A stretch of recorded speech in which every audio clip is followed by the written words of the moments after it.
দর্শক, আমি এই মুহূর্তে আছি স্পেনের বিখ্যাত গ্রানাডা অঞ্চলে। এটা এমন একটা অঞ্চল যেটা স্পেনের সর্বশেষ ইসলামী সভ্যতার রাজধানী ছিল। আজকে দর্শক, আমি আপনাদেরকে স্পেনের এই গ্রানাডা অঞ্চলটা ঘুরিয়ে দেখাচ্ছি। গ্রানাডা সিরিজের শেষ পর্বে স্বাগতম।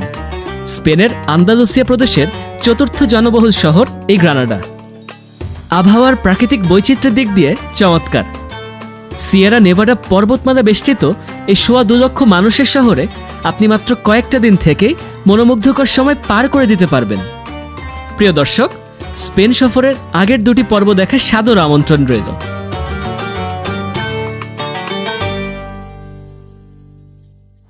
দর্শক সবাই কেমন আছেন? আজকে আমাদের শেষ দিন গ্রানাডাতে। আজকের এই দিনটায় আমাদের অ্যাপার্টমেন্টের ওপরের এই বারান্দায় দাঁড়িয়ে আমি আপনাদের সকলকে স্বাগত জানাচ্ছি। প্রিয় দর্শক, আগামীকালকে যেহেতু বেরিয়ে পড়ছি, আজকে শেষ দিনটা সুন্দর করে আমরা একটু বাইরে ঘুরতে বের হচ্ছি। নিচে নেমে আসলাম, বন্ধ করে যাই। আমাদের অ্যাপার্টমেন্ট কমপ্লেক্সটা থেকে বাইরে যখনই বেরিয়ে আসি, বাইরে বের হওয়ার সাথে সাথে এই যে মূল চত্বরটা, এই মূল প্রাঙ্গণ থেকেই আমরা ওখান থেকে ট্যাক্সি নিয়ে অথবা এদিক থেকে বাসের নেটওয়ার্ক আছে, বিভিন্ন দিকে যাতায়াত করার সুযোগ আছে। চোখের সামনে বরাবর মুসলিম কোয়ার্টারটা, আর পিছে বরাবর এইসব দিকে জুইশ কোয়ার্টার। ওই কোনায় মোড় নিলে এদিকটা হচ্ছে খ্রিশ্চান কোয়ার্টার শুরু হয়ে যাচ্ছে। আর একদম বামের দিকে গেলে আমরা শহরের পুরা সেন্ট্রালের দিকে চলে যাচ্ছি। এখানকার সেন্ট্রালের নাম হচ্ছে চেন্ত্র। তো সেই সেন্ট্রালে যদি আমরা যাই, তাহলে সেখান থেকে আমরা অনেক জায়গায় যাতায়াত করার সুযোগ সুবিধা পাচ্ছি। তানভীর, কি আপডেট পেলাম? এয়ারপোর্টে হচ্ছে যদি এখান থেকে ডাইরেক্ট আমরা ট্যাক্সি নিয়ে যাই, তাহলে ওইটার প্রাইস হচ্ছে 188, কিন্তু ওরা ডিসকাউন্টে 160 করতে পারবে। 160 না, বেশি হয়ে যায়। মূলত তানভীরকে পাঠিয়েছিলাম এখানে ট্যাক্সির সাথে কথা বলার জন্য। অর্থাৎ আগামীকালকে আমরা এয়ারপোর্টে যাব, এবং আমাদের এয়ারপোর্টটা হচ্ছে গ্রানাডা এয়ারপোর্ট না, কালকের এয়ারপোর্টটা হচ্ছে মালাগার এজিপি বিমানবন্দর। তো এখান থেকে আপনার 150 কিলো নাকি কত, মানে লম্বা একটা পথ আছে, এবং বাসে করে গেলে ধরেন 2 ঘন্টার কিছু বেশি। তো কালকে যেহেতু আমার ফ্লাইট এখান থেকে বেরিয়ে যাওয়ার দুপুর 1:30 না 1:30টার দিকে আমার আবার একটু দেখতে হবে আর কি। তো আমাকে সেই হিসাবে অন্তত 1 ঘন্টা আগে থাকতে হবে। লোকাল ফ্লাইট, আমি এখান থেকে চলে যাচ্ছি লিসবনের দিকে, অর্থাৎ পর্তুগালের দিকে যাচ্ছি আর কি। আজকের সফরটা প্রশান্তির। আমরা শান্ত মনে গ্রানাডার এক একটি কোয়ার্টারে হেঁটে বেড়াবো। এই শহরের একটি বিখ্যাত মুসলিম কোয়ার্টার আল বাইসিন। এর বিশেষত্ব হল মধ্যযুগীয় সব পথঘাট। হাঁটলে মনে হবে আজও আপনি 1300 সালের নাসরিদ গ্রানাডায় হাঁটছেন। কর্ডোবা খিলাফতের পতন হল 1031 সালে, তবে তার আরও আগেই 1013তেই গ্রানাডার স্বাধীন রাজ্য হিসেবে চলা শুরু করে। জিরি বংশ গ্রানাডা শাসন করত। তারা বর্তমানের আলজেরিয়ার অধিবাসী। তাদের শাসনে গ্রানাডা ছিল স্বাধীন রাজ্যগুলোর ভিতর সবচেয়ে ধনী। কর্ডোবার পতনের পর 20টার বেশি স্বাধীন রাজ্য দাঁড়িয়ে যায়। এদের বলা হতো তাইফা। গ্রানাডাও ছিল এমনই একটি তাইফা। জিরি বংশের সময় এইসব এলাকার গোড়াপত্তন।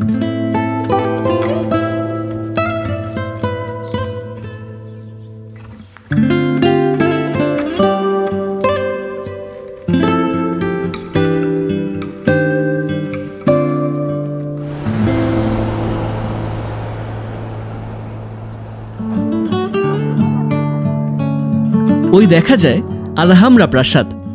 গত পর্বেই পরপর 2 দিন সফর করে আলহামরার বিরাট কমপ্লেক্স ঘুরে দেখিয়েছি।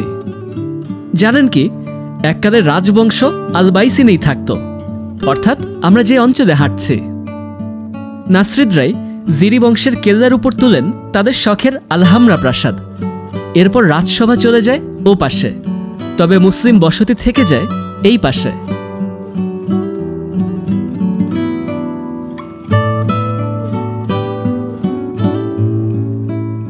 প্রিয় দর্শক, মুসলিমদের কথা বলতে বলতে এখন একটি মসজিদ দেখছি। আমি যখন বেড়াচ্ছি তখন এটি বন্ধ, শুধু প্রতি ওয়াক্তের নামাজের সময় খোলা হয়।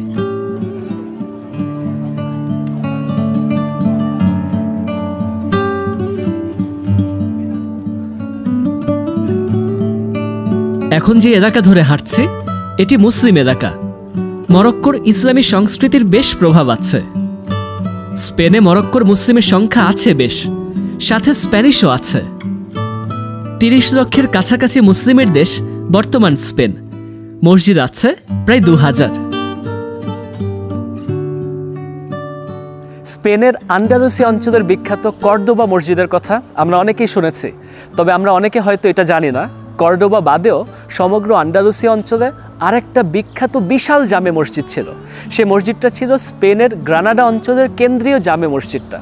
প্রিয় দর্শক, স্পেনে যখন শেষমেশ ইসলামী শাসনের অবসান হলো, তখন সে কেন্দ্রীয় জামে মসজিদকে একটা গির্জায় রূপান্তরিত করা হয়েছিল। গ্রানাডা অঞ্চলের সেই কেন্দ্রীয় জামে মসজিদ পরবর্তীকালে চার্চ অফ সান সালভাদর সেই চার্চের সামনে দাঁড়িয়ে আছে। একটু সংশোধন করছে, চার্চ অফ সান সালভাদর আলবাইসেনের সবচেয়ে বড় মসজিদ সরিয়ে তৈরি। তবে পুরো গ্রানাডার সবচেয়ে বড় মসজিদ ছিল অন্যটি, যেদিকে আজকেই যাব। নাসরিদ সুলতানেরা নিজের পরিবারের সদস্যদেরকে বিভিন্ন সহায় সম্পত্তি উপহার উপঢৌকন দিতেন। সেভাবে করে 11তম শতাব্দীতে একজন সুলতান তার স্ত্রীকে একটা বাসা উপহার দিয়েছিলেন। সে বাসাটার নাম হচ্ছে ক্যাসা দেল অর্নো দেল ওরো। সেরকম একটা বাসা আমরা এই মুহূর্তে দেখতে এসেছি ওল্ড নেইবারহুডে। নাসরিদ পরিবারের রাজঘর দেখতে দেখতে একটু ইতিহাস বলি। জিরি বংশের গল্পে আমরা ছিলাম।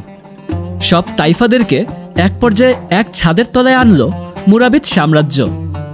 ইনারা মারাক্কেশ থেকে শাসন করেছেন অনেকটা সময়। তাদের শাসন ছিনিয়ে নিল মুয়াহিদরা। মারাক্কেশ, সেভিয়া, কর্ডোবা সহ অনেক জায়গা থেকে শাসন চলেছে। এরপর 1232-এ ক্ষমতায় বসল নাসরিদরা। তারা গ্রানাডাকে ক্ষমতার কেন্দ্র করল আর শাসন চালালো পরের 260 বছর।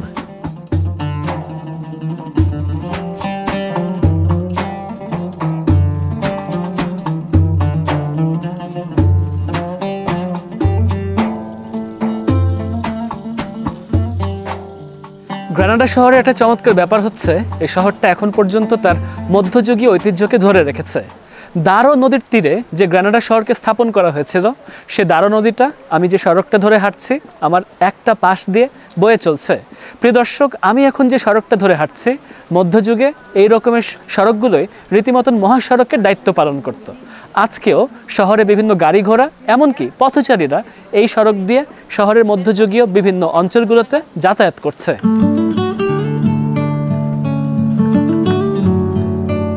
দারো নদীটা বেশ ছোট, মাত্র 16 কিলোমিটার। এ নদী গ্রানাডার বুক চিরে বয়ে চলেছে। এ প্রদেশের মূল নদী 3টি। সমুদ্র পৃষ্ঠ থেকে প্রায় 2400 ফুট উঁচুতে পাহাড়ি সুন্দর শহর গ্রানাডা। মুসলিম ইতিহাস বারবার আলোচনায় আসলেও এখানে সভ্যতা গড়েছিল প্রাচীন রোমানরা। নভেম্বর থেকে মার্চ জুড়ে মৃদু ঠান্ডা, তবে প্রায় পুরোটা বছর জুড়ে গ্রীষ্মের পর্যটন চলে গ্রানাডায়।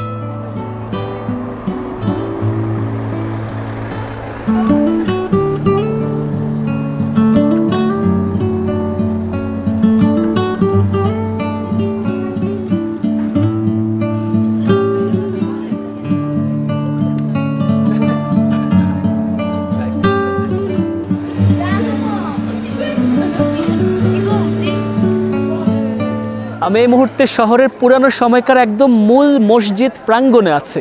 তবে এটাকে এখন আর কোনোভাবে মূল মসজিদ প্রাঙ্গণ বলা যাচ্ছে না, এটা রীতিমতন শহরের মূল ক্যাথিড্রাল প্রাঙ্গণ।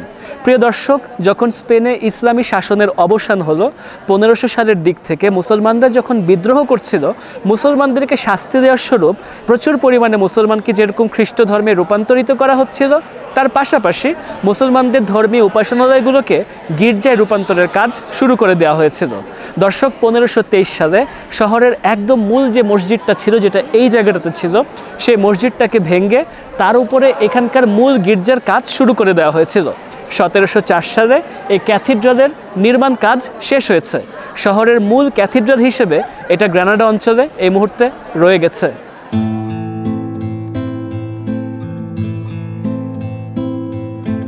গ্রানাডা ক্যাথিড্রালটি নতুন ক্ষমতার প্রতীক হিসেবে এই শহরে দাঁড়িয়ে আছে। সাদা সাজসজ্জায় সোনারূপা জড়ানো এই ক্যাথিড্রালটি কোনো এককালের কোনো সফেদ ভিন্ন উপাসনালয়ের শেষ পরিণতি নির্দেশ করছে। 1453-তে ওসমানীয়রা হারালো বাইজেন্টাইন রোমানদের। পশ্চিম ইউরোপের ভিত কেঁপে উঠল। নাসরিদদের সাথে সুসম্পর্ক থাকলেও এবার নিজেদের কোনো ঝামেলায় না জড়াতে একসাথে হাত বাঁধল ক্যাস্টিল আর অ্যারাগন রাজ্যের রাজা রানীরা। এক যুগ আক্রমণ ঠেকিয়েছিল গ্রানাডা। শেষমেশ ক্ষমতার হাত বদলে চুক্তি হয়েছিল যে যে যার যার ধর্ম পালনের অধিকার পাবে। কিন্তু কিছু কাল পর তার বরখেলাপ হলো। কচু কাটা হলো ইহুদিরা, আর ধরে ধরে ধর্মান্তর হলো মুসলিমরা। সাথে করা হলো দেশান্তর। সকল ধর্মের উপাসনালয়ের উপরে শুধু টিকে থাকলো খ্রিস্টান উপাসনালয়গুলো।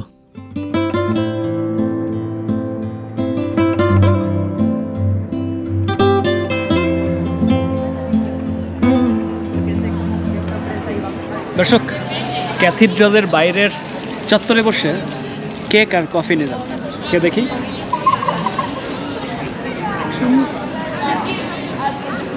চলে, এটা অত ভালো লাগছে না। আশপাশে এখানে একটা দোকান আছে, মানুষজন কি সব কেক তারপরে কি জানি খাচ্ছে, নাকে এমন ঘ্রাণ যাচ্ছিল মনে হচ্ছে যে খেতেই হবে। যখন অর্ডার করে নিয়ে আসলাম অত ভালো লাগছে না। এই আইটেম লেখা ছিল ভেগান, বুঝছো, এই জন্য এটা স্বাদ বেশি একটা হয় নাই। কারণ এটা আসলে কোনো ডিম দেয়া হয়নি। তাই ভেগানে ডিম দেয় না? না, ওরা ডিম খায় না ভিগান যারা, এই জন্যই আমার আসলে ভেগান নেওয়াটা ঠিক হয়নি। তো কফিটা এক চুমুক দিয়েছি, কফিটা খুব মজা লাগছে। এই শহরে যেরকম খ্রিস্টান প্রধান এবং মুসলমান প্রধান অঞ্চল আছে, সেরকম ঐতিহাসিক ইহুদি প্রধান অঞ্চল পর্যন্ত আছে। সে অঞ্চলের নাম হচ্ছে রেয়াদেহ। দর্শক, আমি এই মুহূর্তে শহরের রেয়াদেহ অঞ্চলে বিকেলের ভাগে হেঁটে হেঁটে বেড়াচ্ছি। যখন মুসলমানরা এখানে ক্ষমতায় ছিল তখন ইহুদিদের সাথে মুসলমানদের সম্পর্ক যথেষ্ট ভালো ছিল। তবে যখন খ্রিস্টানরা ক্ষমতা গ্রহণ করলো তখন ইহুদিদের উপরে নিদারুণ যন্ত্রণা নেমে এসেছিল। সেই ইহুদিরা এবং মুসলমানরা কিছু কাল যাবৎ এই সব অঞ্চল ঘিরে থেকেছে। পরবর্তীতে অনেককে বিতাড়িত করে দেওয়া হয়েছিল। সেই রেয়াদেহ অঞ্চল ধরে এই মুহূর্তে আমরা কিছুক্ষণ হেঁটে হেঁটে দেখছি। ইহুদি কোয়ার্টারটা মুসলিম কোয়ার্টারের মতনই ঐতিহাসিক এবং সরু। এককালে বহু ইহুদিদের চমৎকার বিচরণ ছিল এইসব এলাকা জুড়ে। ক্ষমতা দখলের পর ইহুদিদের বলা হলো সেফারডিম, আর যাদের জোরপূর্বক ধর্মান্তর করা হলো তারা কনভার্সোস। ওইদিকে মুসলিমদের বলা শুরু হলো মুদেহার, আর জোরপূর্বক ধর্মান্তরের পর মুসলিমদের নাম দেওয়া হলো মরিস্কোস। রাজ্যপালদের ভয় ছিল এ কনভার্সোস আর মরিস্কোসরা কখনোই হয়তো খ্রিস্ট ধর্ম মনে প্রাণে মেনে নিতে পারবে না, তাই তাদের রীতিমতন বিতাড়িত করা হলো। মুসলিমদের তো আশ্রয় নেওয়ার বহু ইসলামী কেন্দ্র ছিল, তবে ইহুদিদের ভাগ্য এতটা বন্ধুসুলভ হয়নি।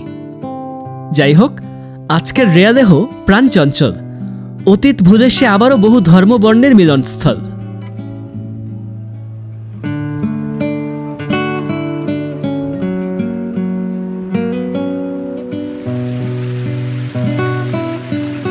দর্শক, স্পেনের গ্রানাডায় আজকে আমাদের শেষ সন্ধ্যা।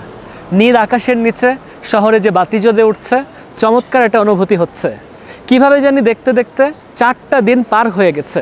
স্পেনের গ্রানাডাতে আমরা খুব সুন্দর সময় কাটিয়েছি। দর্শক, আমি শহরের এখন কেন্দ্রের যেই অঞ্চলটা ধরে হাঁটছি, ঠিক এখান থেকে একদম সোজা বরাবর চলে গেলে আমরা সিটি সেন্টার অর্থাৎ চেন্ত্র বলতে যে অঞ্চলটা আছে সেদিকে পৌঁছে যাচ্ছি। আমাদের যে অ্যাপার্টমেন্টটা ভাড়া করা আছে এই চত্বর থেকে শুধু রাস্তায় বামে একটু বাঁক নিলে এখান থেকে 2 মিনিট হাঁটলে আমরা অ্যাপার্টমেন্টে গিয়ে পৌঁছাতে পারছি। শহরের মধ্যমণি এইসব জায়গাগুলো ধরে প্রচুর মানুষজন হেঁটে বেড়াচ্ছে, ছবি তুলছে, আনন্দ করছে এবং আশপাশে অনেক ক্যাফেটেরিয়া, রেস্তোরাঁ আছে। প্রিয় দর্শক, স্পেনকে আসলে খুব মনে থাকবে। স্পেনে প্রথমবারের মতন এসেছিলাম, গ্রানাডা শহরে বেরিয়েছি এবং অসাধারণ একটা অনুভূতি কাজ করেছে। আজকে আমাদের এই শেষ সন্ধ্যায় শহরের পথগুলো ধরে শেষবারের মতন সন্ধ্যা রাতের আমেজে হেঁটে নিচ্ছি। গ্রানাডার মধ্যে একটা আলাদা মায়া আছে, তা আপনি গ্রানাডায় না আসলে বুঝবেন না। আমরা 4 রাত এই ছোট্ট শহরে থেকেই এর মায়া ডুবে গেছি।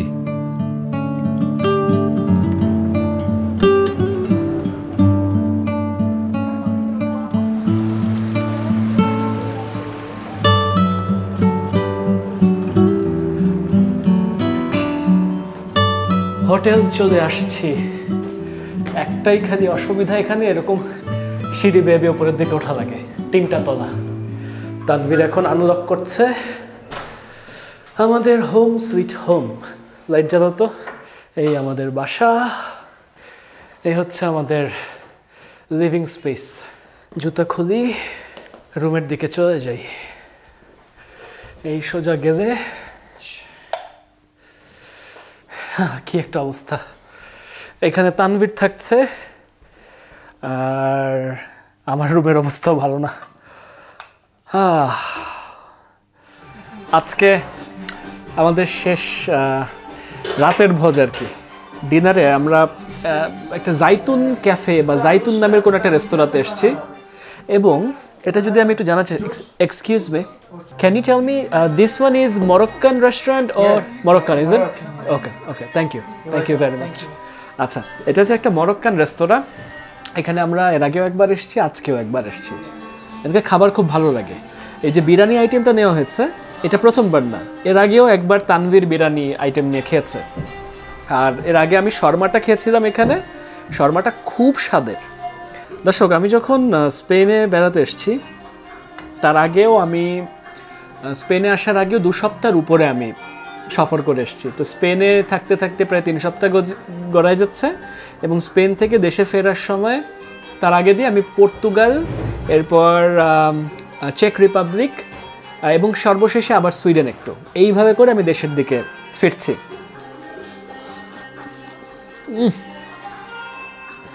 টিক্কা মশলা মনে হচ্ছে কি এটা একটু ভারতীয় ধাঁচের বলেন, পাকিস্তানি বলেন, আবার ওনাদের এখানকার মানুষের মুখের কথা ভেবে স্বাদ সেভাবে করা হয়েছে। দেখেন এই যে খাবারের রংটা দেখেছেন, রংটা সেই, স্বাদটাও সেই।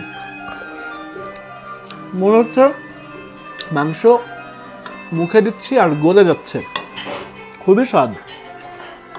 জাইতুন, হ্যাঁ এটার নাম।